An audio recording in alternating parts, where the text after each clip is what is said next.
नमो नमः। शुभ संध्या सभी को।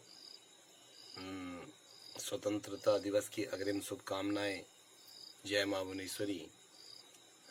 आज शिव महापुराण के उमा संहिता, जो 5वीं संहिता है उमा संहिता, उसमें नरक में गिरने वाले पापों का संक्षिप्त परिचय। सनत कुमार जी कहते हैं, व्यास जी, जो पापरायण जीव महानरक के अधिकारी हैं उनका संक्षेप से परिचय दिया जाता है। सावधान होकर सुनो। पर स्त्री को प्राप्त करने का संकल्प, प्राय धन को अपहरण करने की इच्छा, चित्त के द्वारा अनिष्ट चिंतन तथा न करने योग्य कर्म प्रवृत्त होने का दुराग्रह, ये 4 प्रकार के मानसिक पाप कर्म हैं। असंगत प्रलाप, बेसिर पैर की बातें, असत्य भाषण, अप्रिय बोलना और पीठ पीछे चुगली खाना, ये 4 वाचिक वाणी द्वारा होने वाले पाप कर्म है। और वक्ष्य भक्षण, प्राणियों की हिंसा, व्यर्थ के कार्यों में लगना और दूसरे के धन को हड़प लेना, ये 4 प्रकार के शारीरिक पाप कर्म है। इस प्रकार ये 12 कर्म बताए गए जो मन, वाणी और शरीर, इन 3 साधनों से संपन्न होते हैं। जो संसार सागर से पार उतारने वाले महादेव जी से द्वेष करते हैं, वे सब के सब नरकों के समुद्र में गिरने वाले हैं। उनको बड़ा भारी पातक लगता है जो शिव ज्ञान का उपदेश देने वाले तपस्वी की, गुरुजनों की और पिता ताऊ आदि की निंदा करते हैं। वे उन्मत्त मनुष्य नरक समुद्र में गिरते हैं। ब्रह्म हत्यारा, मदिरा पीने वाला, सुवर्ण चुराने वाला, गुरुपत्नी गावी तथा इन 4 से संपर्क रखने वाला 5वीं श्रेणी का पापी, ये सब के सब महापातक ही कहे गए हैं। जो क्रोध से, लोभ से, भय से तथा द्वेष से ब्राह्मण के वध के लिए महान मनोभेदी दोष का वर्णन करता है, वह ब्रह्म हत्यारा होता है। जो ब्राह्मण को बुलाकर उसे कोई वस्तु देने के पश्चात फिर ले लेता है तथा जो निर्दोष पुरुष पर दोषारोपण करता है, वह मनुष्य भी ब्रह्म हत्यारा होता है।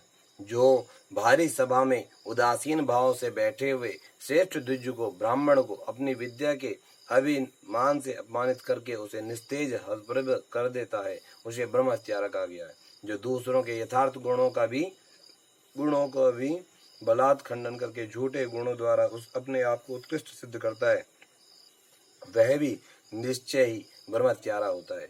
जो सांडों द्वारा बाही जाती हुई गौं के तथा गुरु से उपदेश ग्रहण करते हुए द्विजों के कार्य में विघ्न डालता है, उसे ब्रह्म हत्यारा कहते हैं। जो देवता, ब्राह्मणों तथा गौं के उपयोग के लिए दी गई भूमि को हल लेता है, उसे ब्रह्म हत्यारा कहा गया है। देवता और ब्राह्मण के धन को हल लेना तथा अन्याय से धन कमाना ब्रह्म हत्या के समान ही पातक जानना चाहिए।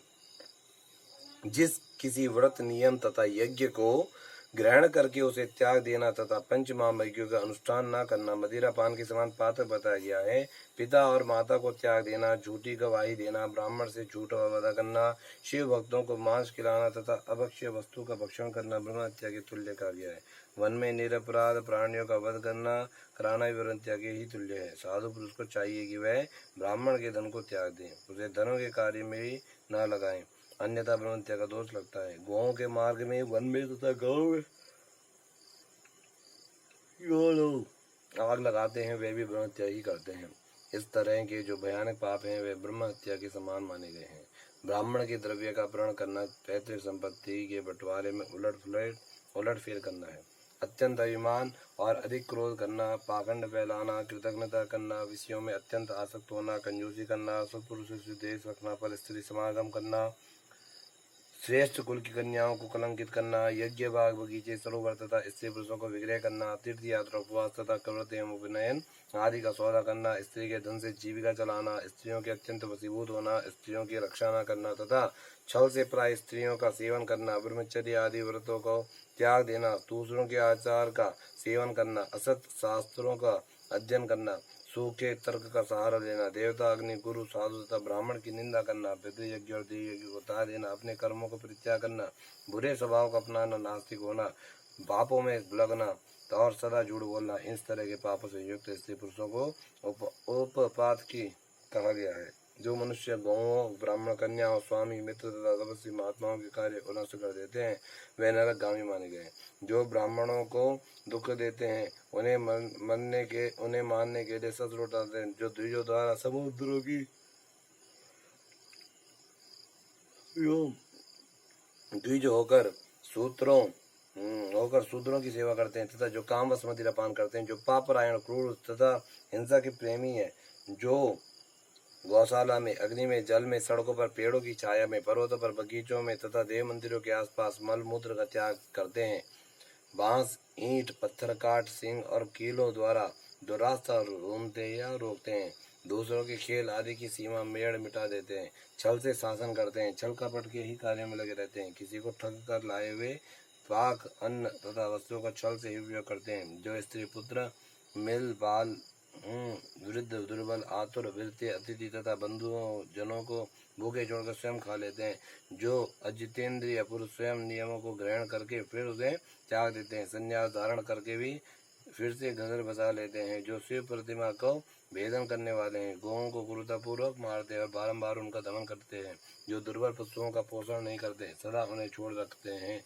अधिक भार लाद कर उन्हें पीड़ा देते हैं, जो सहन न होने पर भी बलपूर्वक उन्हें हल या गाड़ी में जोतते हैं, अतः उनसे असह्य बोझ खिंचवाते हैं, जो उन पशुओं को खिलाए बिना ही भार ढोने या हल खींचने के काम में जोत देते हैं, बंधे हुए भूखे पशुओं को चलने के लिए नहीं छोड़ते तथा जो भार से घायल, रोग से पीड़ित और भूख से आतुर गाय बैलों का यत्न पूर्वक पालन नहीं करते, वे सब के सब गो हत्यारे तृणगामी माने गए, जो पापनिष्ठ मनुष्य बैलों के अंड को कुटवाते हैं और बंध्या गाय को जोतते हैं, वे महान आदमी हैं, जो आशा से घर पर आए हुए भूख, प्यास और परिश्रम से कष्ट पाते हुए और अन्न की इच्छा रखने वाले अतिथियों, अनाथों, स्वाधीन पुरुषों, दीनों, बाल, वृद्धों, दुर्बल एवं रोगियों पर कृपा नहीं करते, वे मूढ़ नरक के समुद्र में गिरते हैं।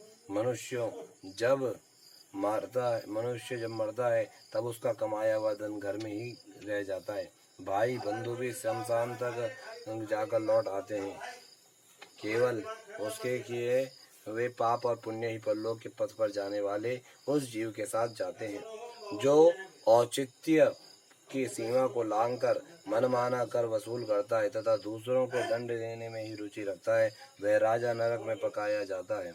जिस राजा के राज्य में प्रजा घूसखोरों अपने रुचि के अनुसार कम दाम देकर अधिक कीमत का माल ले लेने वाले अधिकारियों तथा चोर डाकुओं से अधिक सताई की जाती है, वह राजा भी नरकों में पकाया जाता है। प्राय स्त्रियों के साथ व्यभिचार और चोरी करने वाले प्रचंड पुरुषों को जो पाप लगता है, वही पर स्त्रीगामी राजा को भी लगता है। जो साधु को चोर और चोर को साधु समझता है तथा बिना विचारे ही निरपराध प्राण दंड दे देता है, वह राजा नरक में पड़ता है। जिस किसी प्राय द्रव्य को सरसों बराबर भी चुरा लेने पर मनुष्य नरक में देते हैं, इसमें संशय नहीं है। इस तरह के पापों से युक्त मनुष्य मरने के पश्चात यातना भोगने के लिए नूतन शरीर पाता है, जिसमें संपूर्ण आकार अभिव्यक्त रहते हैं, इसलिए किए हुए पाप का प्रायश्चित कर लेना चाहिए, अन्यथा 100 करोड़ कल्पों में भी बिना भोगे हुए पाप का नाश नहीं हो सकता। जो मन, वाणी और शरीर द्वारा स्वयं पाप करता, दूर से कराता तथा किसी के दुष्कर्म का अनुमोदन करता है, उसके लिए पाप गति नरक ही फल है। बोले श्री शंकर भगवान की जय।